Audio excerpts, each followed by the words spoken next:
তিনি ভাই বোন বলছিলাম, মহান আল্লাহ তাআলা বললেন, এই যুবকের দল, তোমার স্ত্রী তোমার জন্য, শুধু তোমার স্ত্রী তোমাকে শান্তি তৃপ্তি দিবে।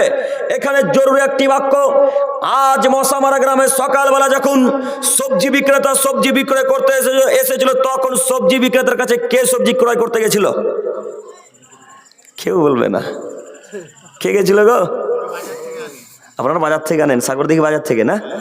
ও, তার মানে মহিলারা সবজি কিনতে যায় না মশামারা গ্রামে? যায়। সত্যি কথা বেরিয়েছে এদিকে, বুঝলেন?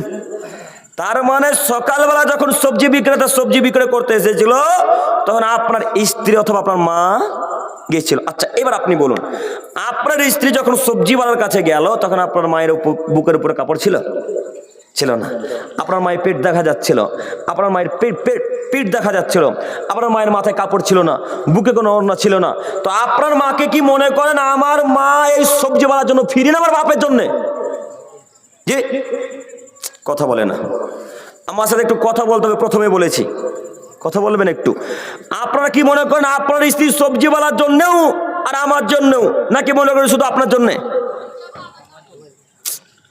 শুধু আপনার জন্য। এখনো বুঝতে পারেননি কথা, এই জন্য কথা বেরোন। আমার বলি, আশেপাশে গ্রামের নাম বলেন তো কোন একটা? হুকার হাট। নাম দেখছেন হুকার হাট? আচ্ছা, হুকার হাট থেকে বিবাহ করেছেন মশামারা গ্রামে, 2000 টাকা মোহরানা আদায় করেছেন। এই যুবক ভাই, তোমার চোখের পর্দা হঠাৎ এসেছি, তুমি বিশ্বাস করো, তুমি আমার দিকে তাকাও, তোমার ব্রেন খুলতে এসেছি। হয় ব্রেন খুলবো, নাহলে তোমাকে মাটির তলা থেকে পুঁতে দিয়ে যাবো হাদিস কোরআন দিয়ে। একটু দেখো, হুকার হাট থেকে বিবাহ করেছে মশামারা গ্রামে, 2000 টাকা মোহরানা দিয়েছ।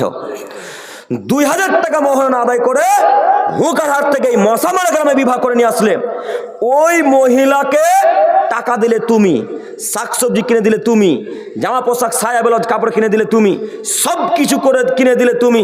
মোহরানা আদায় করবেন আপনি, সায়া ব্লাউজ কিনে দেবেন আপনি, শাকসবজি কিনে দেবেন আপনি, আর ধাক্কা মারবে সবজিওয়ালা?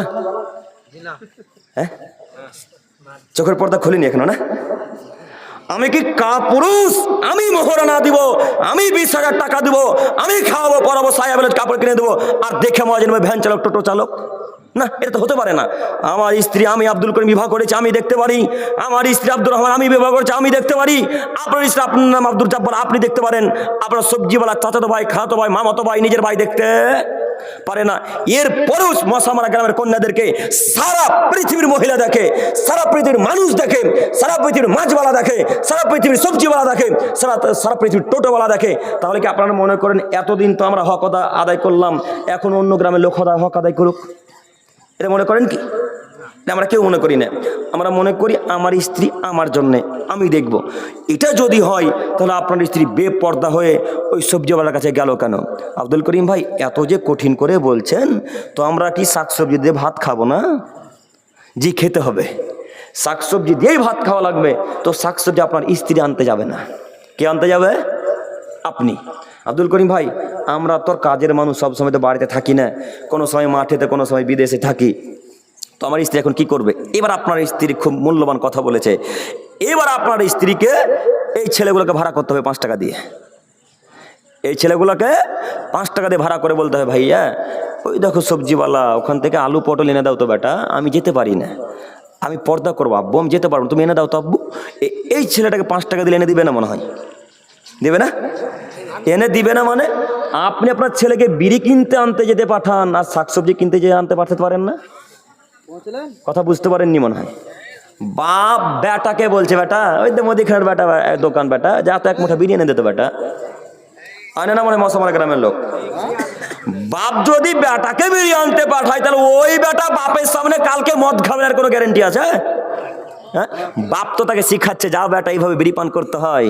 এই জন্য মাঝে মাঝে আমি একটা কথা বলে থাকি, যে শাশুড়ি যদি আইগিনাতে পেচ্ছাপ করে দাঁড়িয়ে দাঁড়িয়ে, আইগিনা বুঝতে পারলেন? আইগিনা চিনেন না?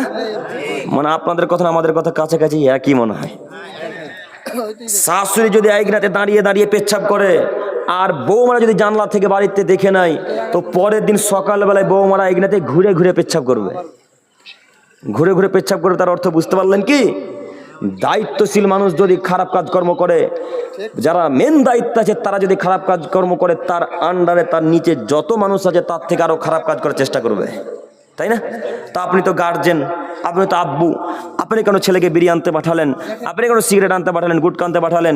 এটা একটু বিবেচনা করা উচিত ছিল যে আপনার এই অন্তত ছেলে, অন্তত আপনার কন্যাকে হারাম কাজকর্ম জিনিস আনতে পাঠাবেন না। যাই হোক, আজকের পর থেকে ছেলেদেরকে আদেশ করবো না ইনশাল্লাহ, ইনশাল্লাহ।